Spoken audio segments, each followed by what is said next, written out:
축구장 700개 면적의 사막을 혼자서 숲으로 만든 남자. 실화. 인도 아삼주 마줄리 섬에 약 550헥타르 규모의 몰라이 숲을 조성한 자다부 몰라이 파행은 1979년 16살이었을 때부터 현재까지 몰라이 숲을 조성 중에 있으며 2015년 파드마 슈리 훈장 수여, 현재 글로벌 제조림 프로젝트 고문으로 활동 중에 있습니다. 부엌 한 구석에서 끓고 있는 낡은 냄비가 덜컹거리는 소리를 냅니다.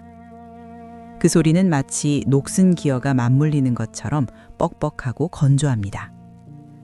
창틀 사이로 스며든 미세한 모래먼지는 식탁 위에 놓인 유리컵의 가장자리를 하얗게 덮어버렸습니다. 손가락으로 그 먼지를 쓸어내면 서걱거리는 촉감이 지문의 고를 따라 선명하게 전달됩니다. 이곳은 인도의 아삼주 마줄리 섬입니다. 세계에서 가장 큰 하중도라고 불리지만 사실 이 땅은 해마다 자신의 살점을 강물에 떼어주는 중입니다. 우기면 거칠게 밀려드는 브라마푸트라 강물은 섬의 가장자리를 야금야금 갉아먹고, 건기가 오면 그 자리에 타는 듯한 갈증과 죽은 물고기들의 사체만을 남겨둡니다.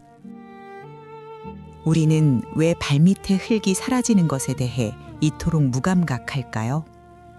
어쩌면 존재한다는 것은 끊임없이 깎여나가는 과정의 다른 이름일지도 모릅니다. 매일 아침 눈을 떴을 때 내가 서 있는 땅이 어제보다 좁아져 있다는 사실을 깨닫는다면 당신은 어떤 선택을 할 것인가요? 대부분은 짐을 싸서 떠나는 쪽을 택합니다. 그것이 합리적이고 생존에 유리한 방식이니까요. 하지만 여기 떠나는 대신 땅을 움켜쥔 사람이 있습니다. 1979년 16살의 소년이었던 자답 파행은 강가에 밀려와 햇볕에 구워지듯 죽어간 수백 마리의 뱀을 목격합니다.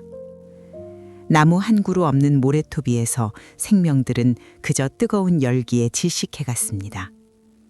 소년은 그때 자신의 손바닥에 닿는 모래의 온도가 마치 자신의 심장을 지지는 불꽃처럼 느껴졌습니다.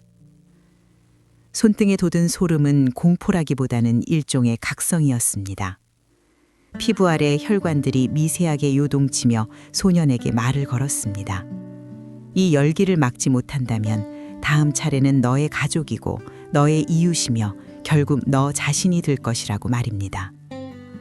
소년은 마을 어른들에게 나무를 심자고 애원했습니다. 하지만 어른들은 고개를 저었습니다.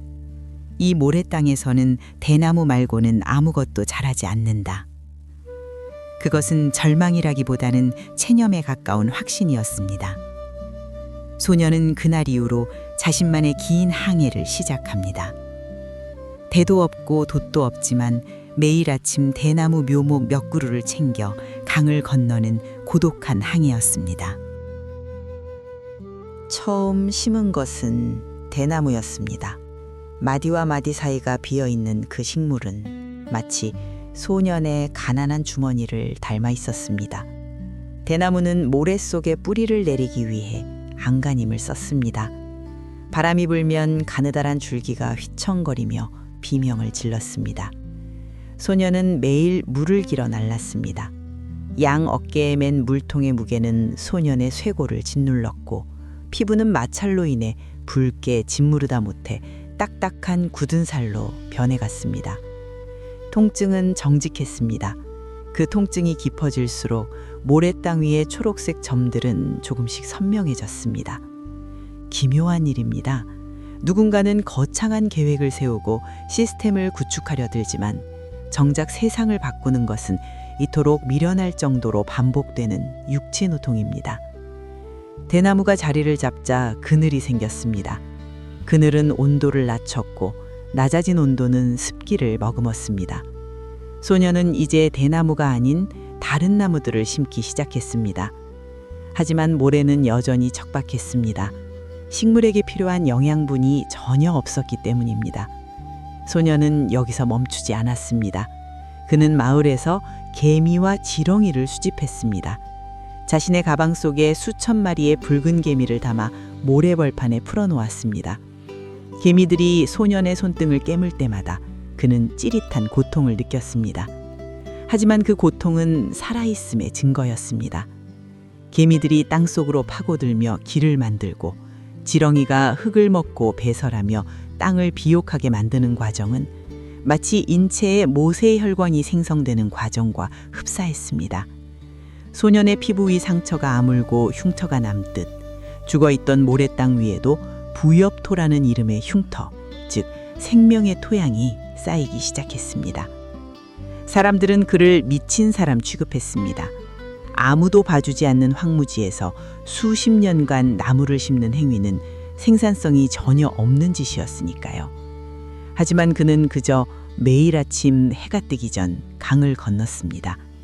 무언가를 꾸준히 한다는 것은 단순히 시간을 견디는 것이 아니라 시간 속에 자신의 존재를 새겨넣는 일입니다.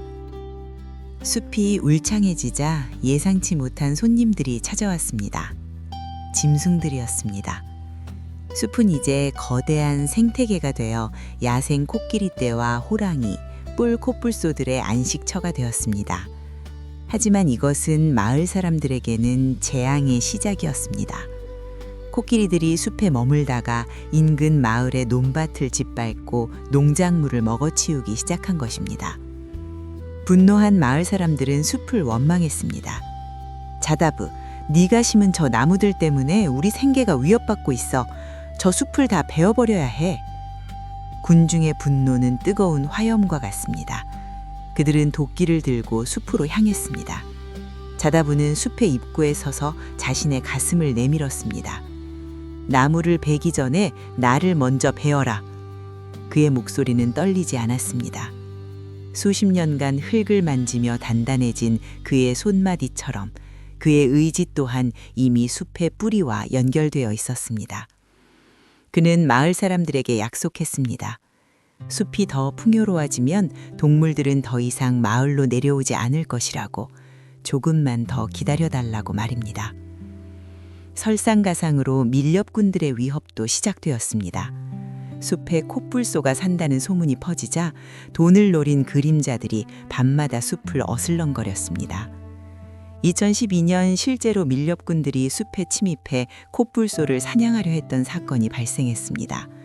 자다부는 숲의 구석구석을 누비며 밤잠을 설치고 보초를 섰습니다.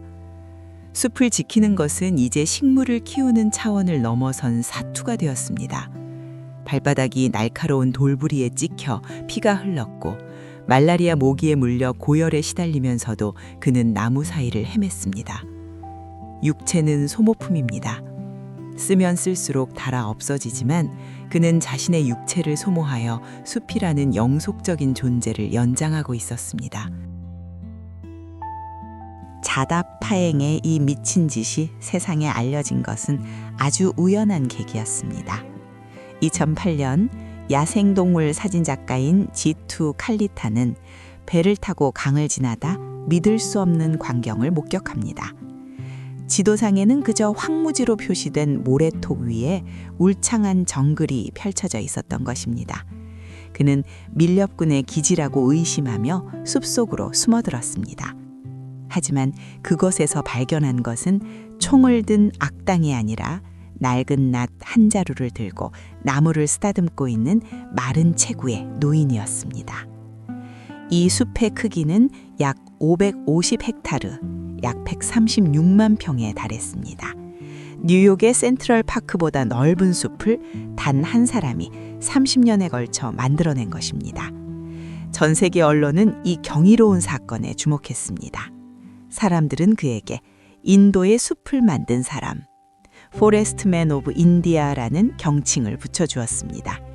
하지만 정작 자다부는 쏟아지는 플래시 세례 앞에서도 덤덤했습니다. 그에게 중요한 것은 카메라 렌즈가 아니라 나뭇잎 사귀에 맺힌 아침 이슬이었기 때문입니다. 그의 숲은 이제 몰라이 숲이라고 불립니다. 이곳에는 이제 벵갈 호랑이가 살고 100여 마리가 넘는 코끼리 가족이 매년 찾아와 수개월씩 머물다 갑니다. 죽음의 땅이었던 모래톱이 생명의 자궁으로 변모한 것입니다. 자다부의 몸은 이제 숲과 닮아 있습니다. 거칠어진 피부는 나무 껍질을 닮았고 깊게 파인 주름은 땅의 균열을 닮았습니다. 그는 말합니다. 나무를 심는 것은 나를 심는 일입니다. 내가 죽어도 이 숲은 남아서 숨을 쉴 테니까요. 그의 목소리는 바람에 흔들리는 잎사귀 소리처럼 낮고 단단하게 울려 퍼졌습니다. 현재 자다보 파행의 상황은 어떨까요? 2026년 기준 그는 여전히 마줄리 섬에 머물며 자신의 소명을 이어가고 있습니다. 인도의 최고 권위 훈장인 파드마 슈리를 받았고 그의 이야기는 전 세계 교과서에 실렸지만 그는 여전히 새벽 3시면 일어나 강을 건넙니다. 최근 보도에 따르면 그는 이제 멕시코를 비롯한 전 세계의 사막화 지역으로부터 초청을 받아 자신의 노하우를 전수하고 있습니다. 특히 멕시코의 한 비영리 단체와 협력하여 80만 헥타르의 대지에 나무를 심는 대규모 프로젝트의 고문으로 활동하고 있다는 소식이 전해졌습니다. 하지만 그는 화려한 강연장보다는 여전히 흙먼지 날리는 현장을 선호합니다. 그는 최근 인터뷰에서 정부나 시스템이 해결해 주기를 기다리지 마십시오. 당신의 손에 들린 작은 씨앗 하나가 결국 지구를 바꿉니다. 라고 강조했습니다.